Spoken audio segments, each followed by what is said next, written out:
A sua rotina diária é basicamente uma onda de crimes. Você apenas tem a sorte de viver no século certo. Estamos prestes a mostrar-lhe um mundo onde cantar no chuveiro, ter batatas demais ou jogar pinball poderia torná-lo um inimigo público. Estas não são apenas regras obscuras de livros empoeirados. Isto é um catálogo da história no seu auge mais desconcertantemente idiota. 1. Imagine-se na Pensilvânia do século XIX, relaxando num banho quente. Você está se sentindo tranquilo, talvez um pouco alegre, então começa a cantar a sua música favorita. De repente, um policial está à sua porta. Por quê? Porque uma antiga lei municipal realmente tornava ilegal cantar na banheira. Não se tratava de um nobre esforço para proteger o público de cantores terríveis. A justificativa oficial era que o som poderia assustar cavalos na rua do lado de fora. Pense na cadeia de eventos que alguém teve de imaginar para redigir esta lei. Um homem começa a cantarolar uma ópera na banheira, um cavalo a 2 quarteirões de distância ouve, entra em pânico e causa um engavetamento catastrófico de carruagens.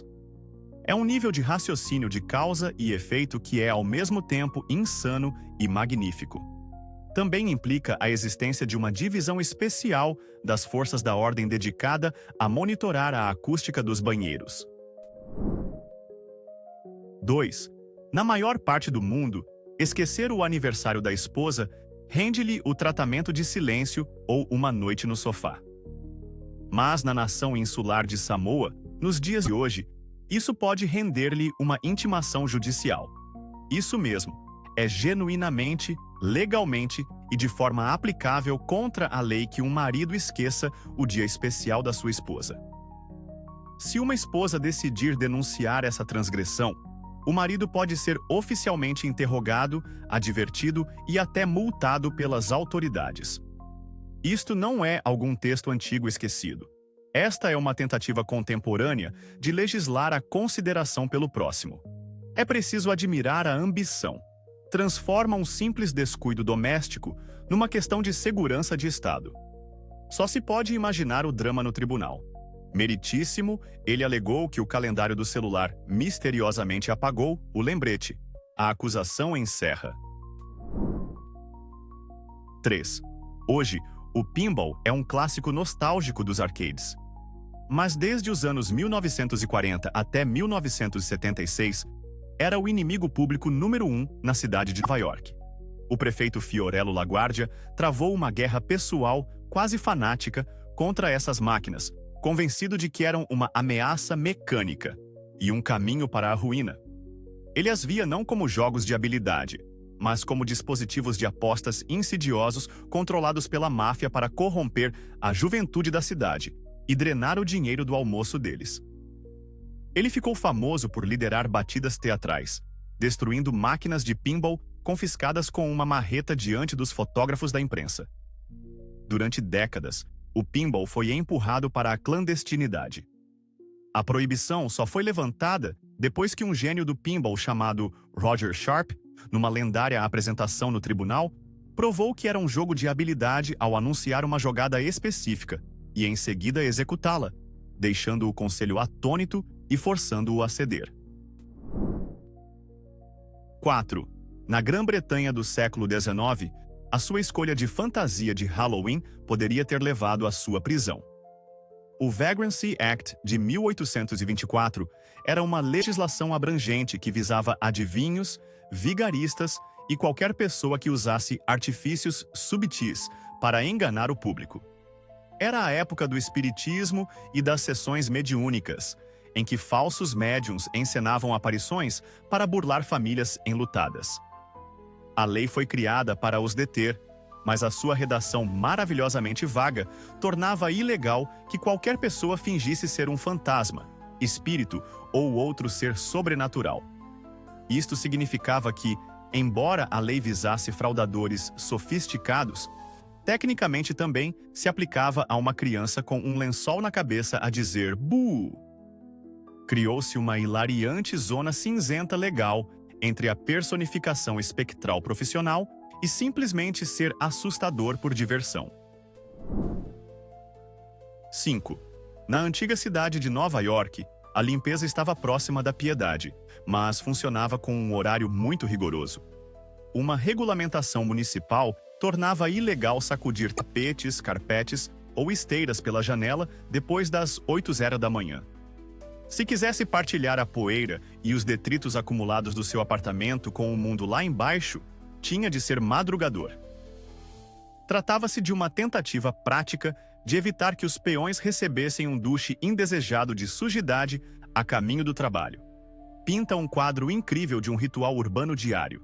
Às 7h59 da manhã, uma frenética sinfonia de tapetes a bater por toda a cidade, seguida de um silêncio abrupto e coordenado no momento em que o relógio marcava as 8.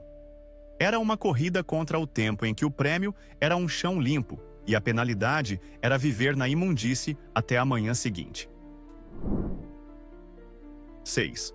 Nova Jersey tem fama de ter algumas peculiaridades locais interessantes, mas uma das suas cidades levou as coisas a outro nível ao legislar sobre boas maneiras à mesa.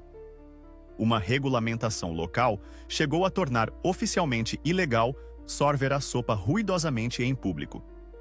É preciso respeitar a pura audácia de um órgão governamental que decidiu que, embora o crime e as infraestruturas sejam problemas, a verdadeira ameaça à sociedade civil é o barulho que alguém faz ao saborear uma tigela de sopa de tomate.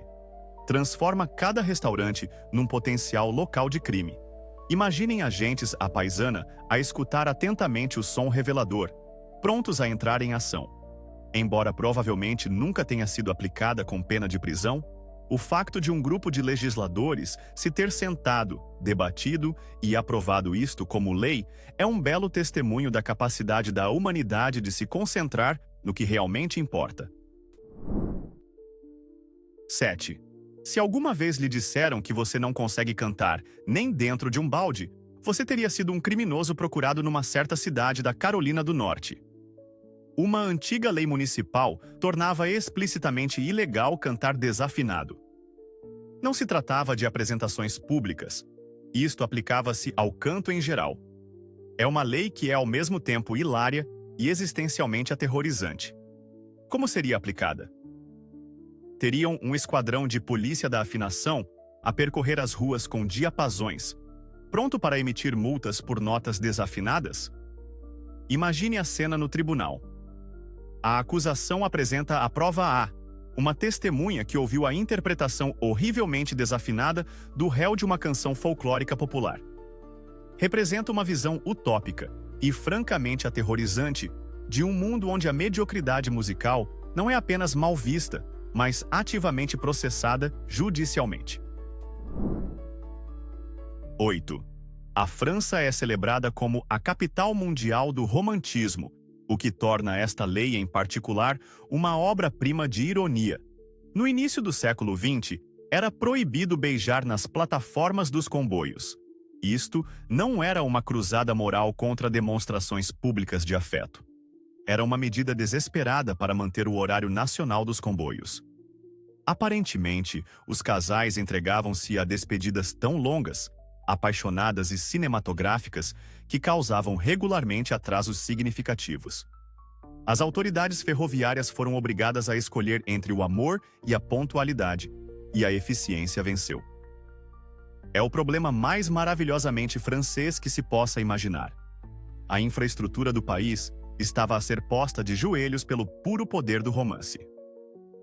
Os condutores tiveram de se tornar polícias do amor, separando abraços para garantir que o comboio das 14h15 para Lyon pudesse partir conforme o programado. 9. No final do século XVII, o czar Pedro, o Grande, da Rússia embarcou numa missão para modernizar o seu país e arrastá-lo, aos gritos e pontapés, para o mundo ocidental. E o seu primeiro grande alvo foi os pelos faciais. Ele via as longas barbas tradicionais dos homens russos como um símbolo de atraso antiquado. Assim, em 1698, introduziu um imposto sobre a barba. Se quisesse manter a sua gloriosa barba, tinha de pagar.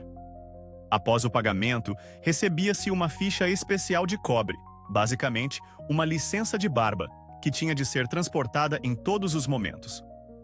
Se fosse apanhado com uma barba sem licença, a polícia raspava-lhe a barba publicamente e à força, ali mesmo no local. Foi uma guerra brutal contra a estética hipster, séculos antes do seu tempo, e um ataque patrocinado pelo Estado ao próprio conceito de uma barba majestosa e esvoaçante. 10. Hoje é um utensílio de mesa indispensável, mas no século XI o garfo era visto como uma invenção escandalosa e blasfema. Quando uma princesa bizantina trouxe um garfo de ouro para a Itália para o seu casamento, o clero ficou horrorizado. O argumento contra ele era teológico. Deus tinha dado aos seres humanos 10 utensílios naturais, os seus dedos. Usar um instrumento artificial e pontiagudo era considerado um insulto ao desígnio divino. Um clérigo influente chegou mesmo a pregar que o garfo era um luxo diabólico e que usá-lo era sinal de orgulho excessivo. Quando a princesa morreu mais tarde de peste, declarou-se amplamente que se tratava de um castigo divino pelos seus hábitos antinaturais de usar garfo. É um lembrete poderoso de que a ferramenta essencial de uma geração é o instrumento satânico de outra. 11. Na Inglaterra do século XVIII, um homem que carregasse um guarda-chuva era alvo de ridículo público e até de agressão. Na época, os guarda-chuvas eram considerados uma afetação francesa e um sinal de fraqueza, destinados estritamente às mulheres. Esperava-se que um homem de verdade suportasse a chuva com determinação estoica, ou no máximo, um chapéu resistente.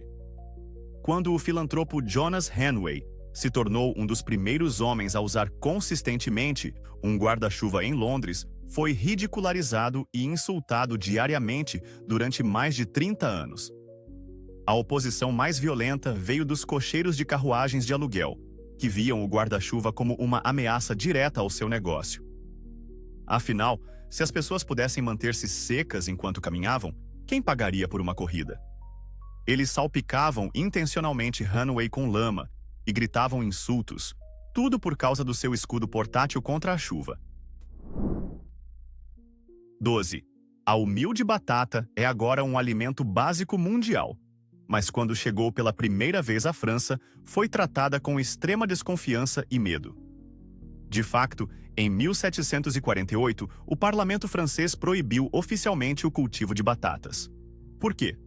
Porque se acreditava amplamente que eram venenosas, e por incrível que pareça, que causavam lepra. Especialistas, médicos da época, afirmavam que esses estranhos tubérculos eram adequados apenas para porcos e criminosos. Essa histeria anti-batata era tão forte que foi necessária uma brilhante campanha de divulgação de um farmacêutico militar chamado Antoine-Augustin Parmentier para mudar a opinião pública. Ele plantou um famoso campo de batatas vigiado por soldados durante o dia, ordenando depois que os guardas o abandonassem à noite, presumindo corretamente que as pessoas se esgueirariam para roubar o que julgavam ser um alimento valioso e real. 13. Ainda não terminamos com os crimes relacionados com batatas.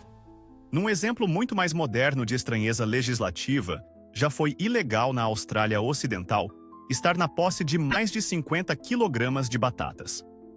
Não se tratava de uma lei antiga.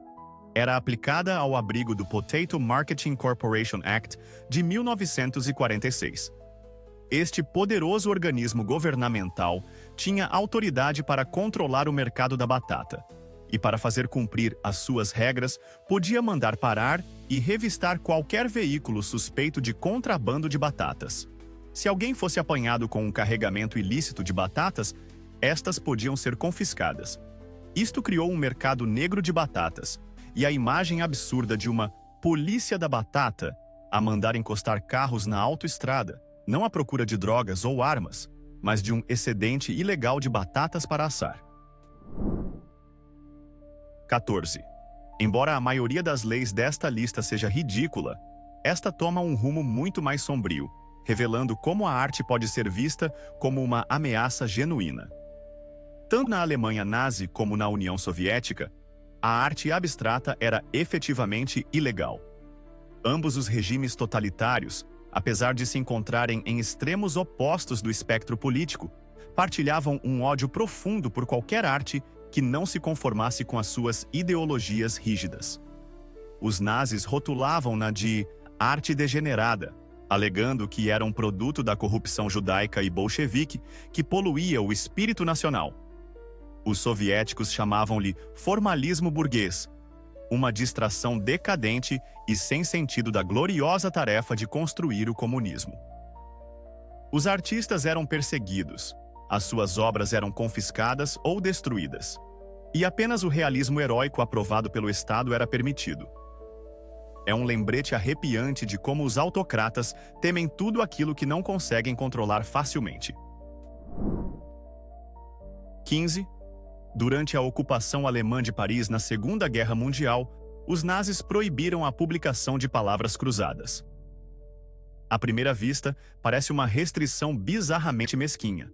Mas o comando alemão tinha uma razão muito específica e paranoica para isso. Temiam que os puzzles pudessem ser usados pela resistência francesa para transmitir mensagens codificadas. Uma pista aparentemente inocente podia conter instruções ocultas, ou o padrão dos quadrados preenchidos podia soletrar informações secretas. Os serviços de inteligência britânicos eram de facto conhecidos por recrutar entusiastas de palavras cruzadas como decifradores de códigos em Bletchley Park, pelo que o receio não era inteiramente infundado. Isto transformou um simples passatempo matinal numa potencial ferramenta de espionagem, fazendo de cada puzzle de palavras cruzadas uma potencial ameaça à segurança nacional. 16. Imagine um rei tão preocupado com a defesa nacional que torna o boliche ilegal. Foi exatamente isso que o rei Eduardo III da Inglaterra fez no século XIV. Ele emitiu uma proclamação proibindo toda uma série de jogos populares, incluindo um jogo de boliche de gramado conhecido como bowls, por uma razão muito específica. Estavam distraindo seus súditos da prática de arco e flecha. Com a Guerra dos 100 Anos contra a França em pleno curso, a Inglaterra precisava que todo homem apto fosse um arqueiro competente. O rei acreditava que os homens estavam passando tempo demais rolando bolas num gramado e tempo de menos praticando com seus arcos longos. Então, ele proibiu seus passatempos para forçá-los a voltar aos campos de tiro com arco. Foi uma ordem nacional de parem de se divertir e voltem ao trabalho, com a segurança nacional como justificativa. 17. As tendências de moda podem ser controversas, mas é raro que se tornem uma questão de legislação nacional. Bem-vindos à Inglaterra do século XIV, uma época de obsessão tão extrema por calçados que o governo teve de intervir. A tendência em questão era o Krakow, ou Poulain, um sapato com uma ponta absurdamente longa e pontiaguda. Essas pontas ficavam cada vez mais compridas como símbolo de status, às vezes estendendo-se até 60 centímetros além do pé real, tornando quase impossível caminhar. A igreja os condenava como satânicos e imorais, enquanto os críticos afirmavam que eram simplesmente ridículos.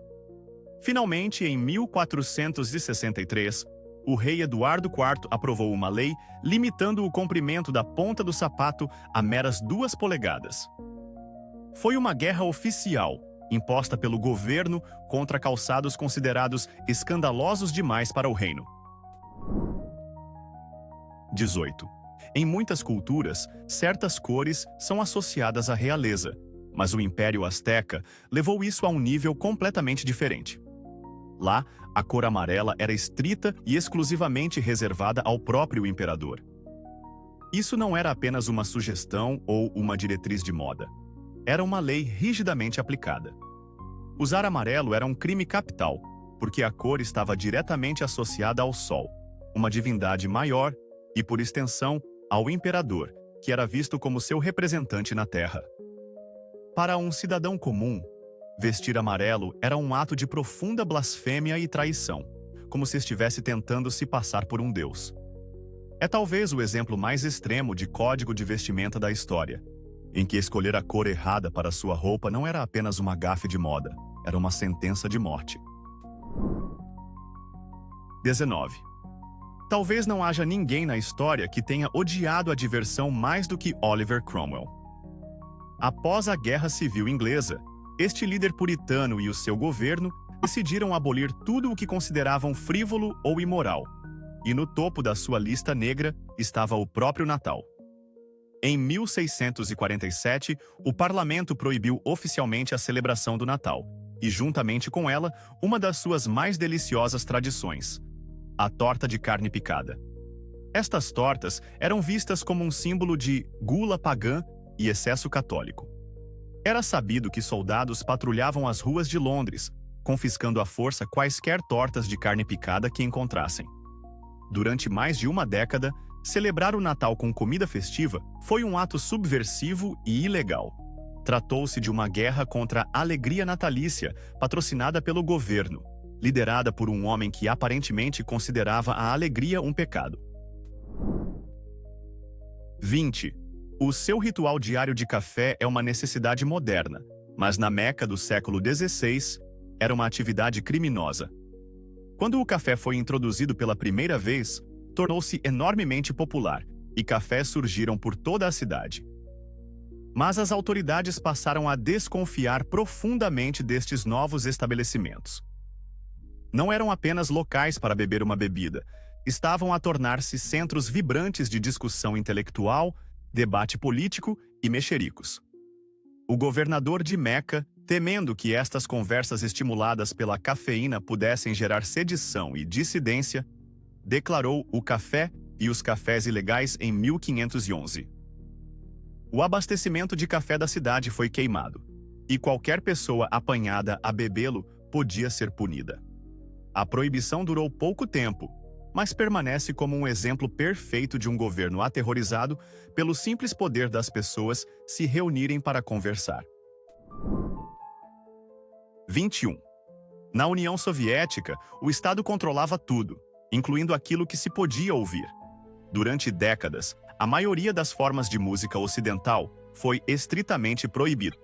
Gêneros como o jazz e, mais tarde, o rock and roll foram oficialmente condenados como propaganda burguesa ou capitalista, concebida para corromper as mentes da juventude soviética.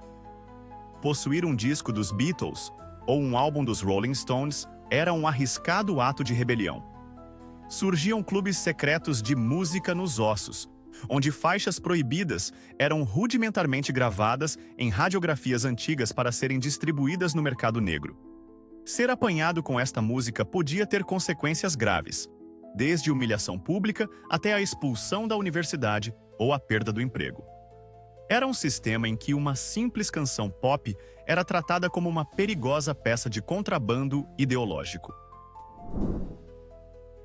22. Seria de se pensar que oferecer às crianças um lugar para aprender, brincar e socializar seria universalmente visto como algo positivo. Mas em 1851, o governo da Prússia considerou isso uma péssima ideia. Eles proibiram oficialmente todos os jardins de infância. O raciocínio por trás disso era pura paranoia política. As autoridades temiam que esses centros de educação infantil, frequentemente dirigidos por educadores de mentalidade liberal, fossem focos de propagação de ideias perigosas. Estavam convencidas de que os jardins de infância criariam uma geração de ateus, revolucionários e livres pensadores que um dia ameaçariam a ordem conservadora do Estado. Assim, durante quase uma década, o simples ato de enviar uma criança de 5 anos para brincar com blocos e aprender o alfabeto foi considerado uma ameaça à segurança nacional. Uma posição verdadeiramente absurda contra a educação infantil. 23. Antes da internet e do telefone, a forma mais rápida de enviar uma mensagem era por pombo-correio. Essas aves eram a banda larga de alta velocidade do mundo medieval, e devido ao seu imenso valor estratégico, a sua posse era rigorosamente controlada. Na Inglaterra medieval, apenas a nobreza tinha permissão legal para possuir e criar pombos-correio. Para um plebeu, fazer isso era um crime grave. Essa lei garantia que o controle das comunicações a longa distância permanecesse firmemente nas mãos da classe dominante. Isso lhes dava uma enorme vantagem em tudo, desde inteligência militar até negociações comerciais. Um camponês que possuísse um pombo-correio era visto como um potencial espião ou uma ameaça ao monopólio estabelecido da informação. Era o equivalente medieval a proibir o público de usar a internet. 24. Os antigos espartanos são famosos pelo seu brutal treinamento militar, pela sociedade disciplinada e pelo modo de falar conciso e direto. A sua cultura valorizava a força e a praticidade acima de tudo, e não tinham tempo para nada que considerassem fraco ou frívolo. Isso se estendia até mesmo à poesia. Em Esparta, a poesia rimada era efetivamente proibida. Enquanto outras cidades-estado gregas produziam belos poemas épicos e versos líricos, os espartanos viam a rima como uma indulgência efeminada e desnecessária. A única forma de poesia que permitiam eram simples hinos rítmicos de marcha e cânticos patrióticos destinados a inspirar os soldados em batalha. Qualquer coisa com requinte artístico, profundidade emocional ou um esquema de rimas engenhoso era rejeitada como uma distração do dever de um guerreiro. Era uma cultura que literalmente proibia a expressão artística. 25. Hoje em dia, os fogos de artifício são sinônimos de celebração. Mas na China medieval, onde foram inventados, brincar com eles podia causar sérios problemas. A pólvora foi uma das invenções mais significativas da história, e durante séculos sua fórmula foi um segredo de estado zelosamente guardado. Os imperadores da dinastia Tang compreendiam seu imenso potencial militar e a classificaram como tecnologia ultra-secreta. Consequentemente, o uso privado de fogos de artifício por cidadãos comuns era estritamente proibido. Toda a produção de pólvora estava sob controle imperial, e os espetáculos pirotécnicos eram reservados exclusivamente ao imperador e às cerimônias patrocinadas pelo Estado. Para um plebeu, possuir pólvora, mesmo para uma pequena celebração, era visto como um potencial ato de traição. Era como tentar construir seu próprio drone de uso militar no quintal de casa hoje em dia. O governo realmente não apreciava isso. 26. No Império Romano, seu interesse pelo futuro podia levá-lo à execução. Embora a astrologia e a adivinhação fossem comuns, havia um tema que era absoluta e inequivocamente proibido: a saúde e a expectativa de vida do imperador. Consultar um astrólogo para perguntar quando o imperador poderia morrer era considerado um ato de alta traição. A lógica era simples e brutal. Se você está perguntando sobre a morte do imperador, provavelmente está tramando algo. Essa lei era usada por imperadores paranoicos para eliminar rivais políticos e qualquer pessoa de quem remotamente desconfiassem. Uma simples pergunta curiosa podia ser distorcida e transformada em uma conspiração em grande escala, levando à sua prisão, tortura e uma execução muito pública e muito dolorosa. Isso tornava uma conversa casual com o adivinho local um jogo de apostas incrivelmente altas. 27. A maioria de nós já se preocupou com as consequências de colar em uma prova. Uma nota 0, uma suspensão, talvez uma ligação furiosa para os pais. Mas em Bangladesh, as consequências são consideravelmente mais graves. De acordo com uma lei nacional, estudantes com 15 anos ou mais que forem pegos colando nos exames finais podem ser enviados à prisão. Isso não é apenas uma ameaça teórica. Todos os anos, durante o período de provas, reportagens trazem histórias de estudantes e, às vezes, até pais sendo presos por envolvimento em escândalos de cola. O governo leva a integridade acadêmica tão a sério que está disposto a dar a adolescentes uma ficha criminal por contrabandear anotações para dentro da sala de exame. É um poderoso fator de dissuasão que faz você pensar 2 vezes antes de escrever fórmulas no braço e eleva o estresse dos exames finais a um patamar completamente novo. 28. No mundo de hoje, a banca e os empréstimos são o motor da economia. Mas na Europa medieval, um dos princípios fundamentais das finanças a cobrança de juros, era considerado um pecado mortal. A prática, conhecida como usura, era condenada pela Igreja Católica como uma violação da lei de Deus. O argumento era que emprestar dinheiro era um ato de caridade cristã. E lucrar com isso era explorar o infortúnio alheio. Além disso, os teólogos argumentavam que cobrar juros era como vender o tempo, que pertencia apenas a Deus. Essa proibição religiosa era tão forte que durante séculos toda a indústria financeira na Europa cristã foi forçada a operar nas sombras, muitas vezes gerida por grupos não cristãos que não estavam sujeitos às leis da Igreja. Era uma época em que obter lucro era literalmente um pecado. 29. Seguindo a mesma lógica bizarra que proibia a cobrança de juros, o ato de segurar um navio ou a sua carga também era considerado pecaminoso em partes da Europa medieval. Quando o comércio marítimo começou a florescer, os mercadores necessitavam desesperadamente de uma forma de mitigar os enormes riscos de tempestades, piratas e naufrágios. Mas a Igreja tinha um problema com isso. O conceito de seguro era visto como uma forma de jogo de azar, e mais especificamente, uma aposta contra Deus. Uma tempestade não era um evento meteorológico aleatório. Era um ato da vontade de Deus. Fazer um seguro era apostar que a vontade de Deus seria destrutiva, e tentar lucrar com isso era visto como profundamente blasfemo. Esperava-se que os mercadores rezassem e confiassem na providência divina, e não que dependessem de um contrato financeiro. 30. Em muitas vilas e cidades da Europa medieval, simplesmente estar na rua após o anoitecer podia fazer de alguém um criminoso. Assim que o sol se punha e os portões da cidade eram trancados, um rigoroso recolher obrigatório era imposto. Qualquer pessoa encontrada a andar pelas ruas era rotulada de caminhante noturno e podia ser presa pela ronda local. As autoridades acreditavam que nada de bom vinha de se estar na rua à noite. A escuridão era vista como um manto para criminosos, bêbados e outros indivíduos de moral duvidosa. Se alguém fosse um cidadão cumpridor da lei, esperava-se que estivesse em casa, atrás de uma porta trancada. O simples ato de dar um passeio noturno era considerado inerentemente suspeito. Era um mundo sem vida noturna, onde a simples liberdade de andar pela rua após o pôr do sol era um privilégio que não se tinha. 31.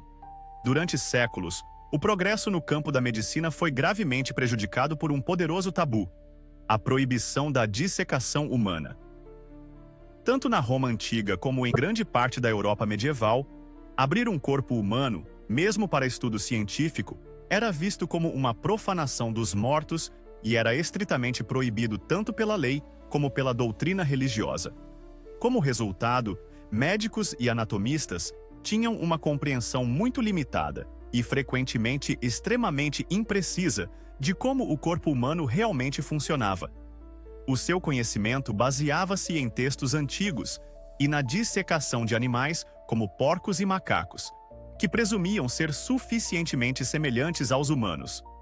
Isto levou a séculos de suposições médicas e resultados surpreendentes durante as cirurgias.